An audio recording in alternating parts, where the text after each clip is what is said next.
Hello, good afternoon everyone. आज के lecture में हम 1857 की क्रांति का देखेंगे, है ना। लास्ट टू लेक्चर में हमने फर्स्ट लेक्चर में क्या देखा था, पृष्ठभूमि 1857 की क्रांति की पृष्ठभूमि बनाई थी, जिसमें हमने क्या देख लिया था कि हमने आधुनिक भारत के इतिहास में अभी तक क्या क्या चीज़ें देख ली है, क्या क्या चीज़ें पढ़ ली हमने। जिसमें हमने यूरोपियन कंपनी का भारत में आगमन देख लिया था ना, ब्रिटिश आर्थिक नीति और उसके प्रभाव, उत्तर भारत मुगल शासक देख लिया था, जिसमें हमने मैसूर को, टीपू सुल्तान और सिखों के बारे में देखा था ना। इसके बाद हमने जनजातीय आंदोलन देख लिए थे, किसान आंदोलन भी हमारा हो गया, धार्मिक सामाजिक आंदोलन भी हो गया। अब नेक्स्ट हमारा 1857 की क्रांति, इसमें भी हमारे 2 लेक्चर हो गए, जिसमें हमने पृष्ठभूमि कहाँ पे तैयार हुई थी और कौन सा दिन, क्रांति का दिन 31 मई 1857 का दिन चुना गया था क्रांति के लिए, है ना। इसके बाद हमने इसके कारण भी देख लिए थे, जिसमें हमने क्या क्या चीज़ें देख ली थी। इसके हमने राजनीतिक कारण देख लिए थे। राजनीतिक कारण में हमने देखा था कि डलहौजी की क्या व्यापक नीति या हड़प नीति, जिसके तहत सबसे पहले किसको, सतारा, और अंत में कौन, सतारा को 1848, इसके बाद अंत में अवध 1856 में हड़पा गया था ना। इसके बाद हमने बेलेजली को देखा था, बेलेजली की सहायक संधि पढ़ी थी ना। तो ये राजनीतिक कारण में 2 मुख्य कारण थे। इसके बाद हमने प्रशासनिक कारण में देखा था कि जो वंशानुगत जो पद थे उसको क्या देने से रोका गया था ब्रिटिश साम्राज्य के द्वारा ना। तो ये भी कारणों में से एक थे, जिसमें प्रशासनिक कारण है ना। इसमें इसके बाद हमने भू राजस्व व्यवस्था देखी थी, जो ब्रिटिश साम्राज्य के द्वारा लागू की गई थी, वो भी महत्वपूर्ण कारणों में से एक है।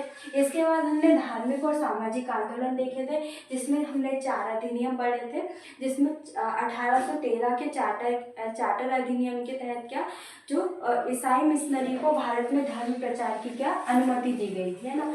इसके बाद हमने देखा था 1856 का धार्मिक निर्योग्यता अधिनियम, जिसके तहत क्या किया गया था, ईसाई धर्म ग्रहण करने पर ही क्या पैतृक संपत्ति का अधिकार दिया जाएगा अथवा नहीं। इसके बाद हमने डाकघर अधिनियम देखा था। डाकघर अधिनियम कब लागू किया गया था, 1854 में। इसमें क्या प्रावधान था कि जो भारतीय सैनिकों के लिए निःशुल्क डाक व्यवस्था थी, उसको क्या समाप्त कर दिया गया था। इसके बाद हमने 1856 में ही सेना भर्ती अधिनियम किसके द्वारा लाया गया था, कैनिंग के द्वारा, जिसमें समुद्र पार कर जो सेवा देना क्या कर दिया, भारतीयों के लिए अनिवार्य कर दिया। तो ये प्रमुख कारण थे। तो आज के लेक्चर में हम तत्कालीन कारण देखेंगे और क्रांति का प्रारंभ कहाँ पे हुआ, है ना। इसके बाद हम मेरठ तक देख लेंगे। फिर नेक्स्ट लेक्चर में हम दिल्ली, कानपुर और लखनऊ में किसके द्वारा नेतृत्व किया गया, तो हम उसको पढ़ेंगे। सबसे पहले हम तत्कालीन कारण में देखेंगे। तो तत्कालीन कारण में एक ही मुख्य कारण है, तो हम उसको देखेंगे। ब्रिटिश शासन ने 1857 में क्या किया था, जो सैनिकों के लिए ब्राउन बेस की जगह क्या कर दिया, एनफील्ड राइफल के प्रयोग का क्या किया था, फैसला किया था ना।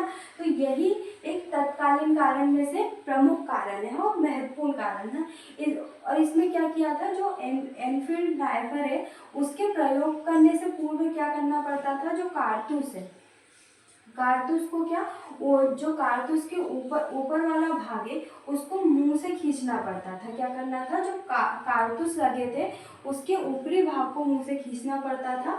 तो क्या हुआ कि जनवरी 1857 में उसमें कि कारतूस में क्या, गाय व सुअर की चर्बी है ना। तो इससे क्या हुआ, तत्कालीन कारण में यही महत्वपूर्ण कारण है, जिसमें क्या मुस्लिम और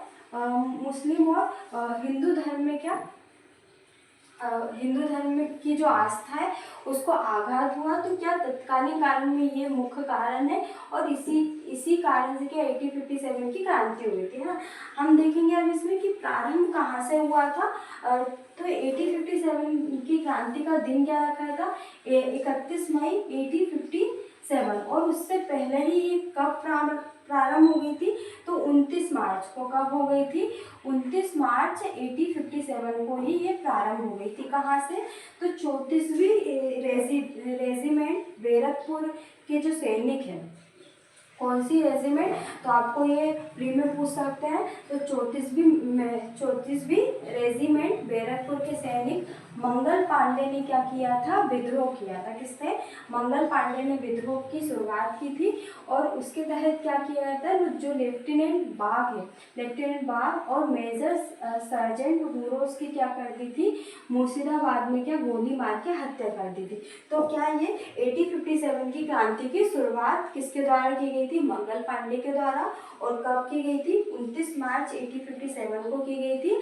34वीं रेजिमेंट बैरकपुर के सैनिक थे, है ना ये।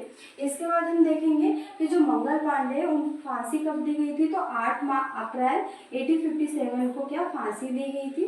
इसके बाद जो 1857 के जो क्रांतिकारी है वो 24 मार्च 1857 में क्या मेरठ पहुँचे और 10 मई 1857 को 19 सिपाहियों ने वहाँ के क्या बोल दिया, जो कारतूस को मुंह से खींचने के लिए क्या मना कर दिया। तो क्या मेरठ में क्रांति हुई, है ना।